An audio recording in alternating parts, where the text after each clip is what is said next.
Get ready to soak up some entrepreneurial gems from Bento founder Jesse Hanley as we break down our call with this superstar startup success story.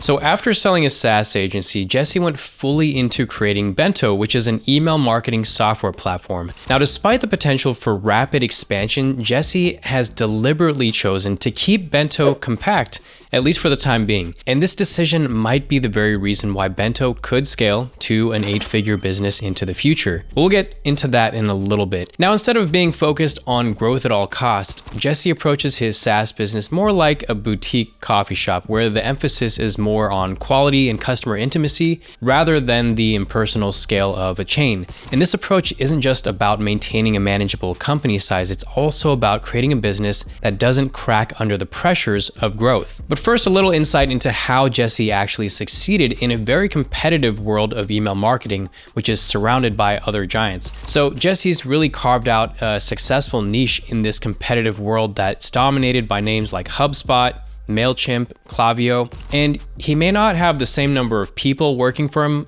as the big players do, but he makes up for it by doing things that the big players can't do because of their size. Now, Jesse believes that you don't have to be big to succeed, and in fact, you may have to even push against the temptation to grow if your vision of success is one where your business enables a balanced lifestyle. By focusing on building strong relationships with customers and providing exceptional service, Jesse has found a way to grow without needing really a huge workforce. But here's the thing, getting this right in the beginning might just enable him to grow to that 8-figure level that other business owners try to get to who are focused on growth. Now, in another video, I talked about how the business model you choose will affect your experience as a business owner. But even deeper into that, the metrics that you focus on can significantly impact your experience within a chosen business model. So for instance, in a high churn SaaS business, you'll constantly need to attract new customers, which means a significant part of your strategy and your budget will go towards customer acquisition activities like PPC campaigns and sales calls. On the other hand, a low churn business allows you to focus more on the retaining side, so retaining and maximizing profits from your existing customers, perhaps by adding requested features or by enhancing customer support. Now, this specific approach means that Jesse can concentrate on enhancing the customer experience, making sure that his existing clients are so well taken care of that they wouldn't dream of leaving. And it's a strategy that not only keeps your stress levels down, but also allows for a more enjoyable work journey where customer satisfaction is the true measure of success.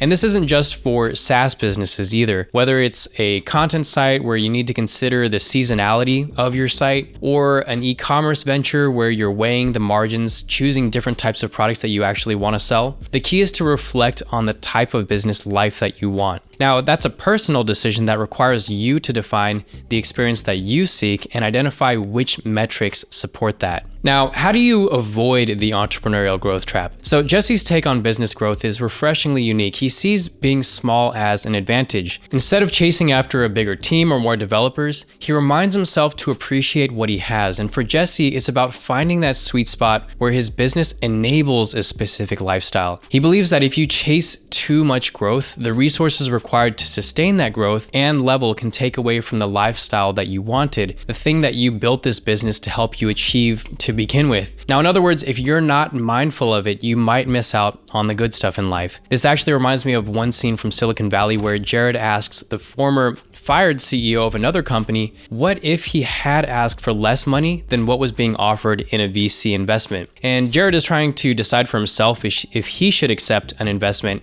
And so he asks if actually starting with a smaller initial investment would have been better for his company, or would be better for his company to grow more efficiently. And then it dawns on that fired CEO that had he done that, he could have hit more realistic benchmarks, the business would have been fine, and he probably would have still been CEO of that company. Now, that example is a little bit different from an online business, so let's get back to Jesse's business. Jesse's take on growing his business is a bit like choosing a quiet back road.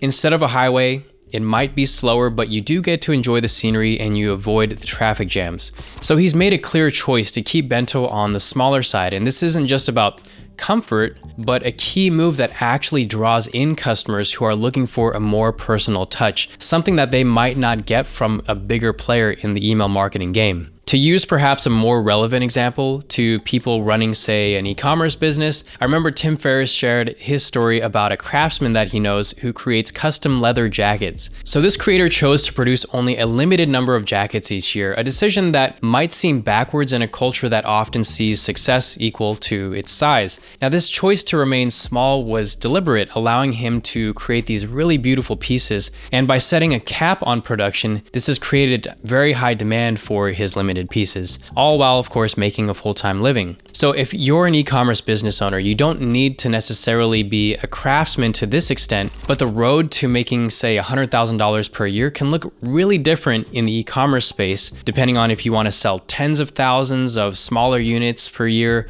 or just a handful. Now, being a small company also allows you to be more human and personable with your customers. Now, at Bento, the customer support experience is transparent and personal. Jesse has created a space where not only does a real person, including himself personally, address customer issues which are on a Discord channel, but other users can also pitch in as well. So this community-driven support happens in public where everyone can see how issues are being handled, building a sense of trust and accountability. And this approach is like a neighborhood where everyone helps each other out. It's not just about getting support from the company, but about building a community where customers can rely on one another. And this kind of personal human touch is more difficult, not impossible, but more difficult to sustain with larger companies. Now, as a new father, Jesse is conscious of the life he wants to lead, one that isn't overshadowed by an obsession with growth. And this conversation, I think, highlights a critical aspect of entrepreneurship that isn't really often spoken about. It's the balance between personal life and business ambition. Jesse's decision to maintain a steady pace of growth allows him to enjoy fatherhood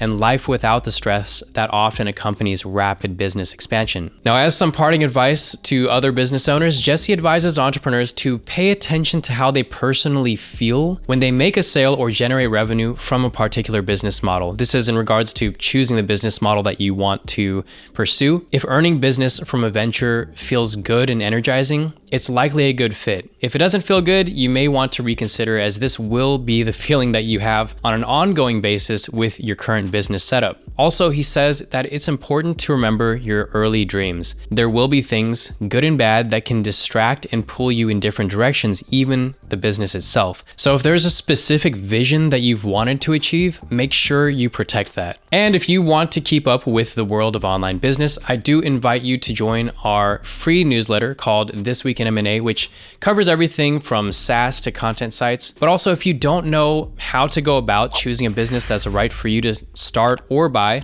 then click on the video here where I talk about how to find a business that you'd love. Thanks for watching. See you next time.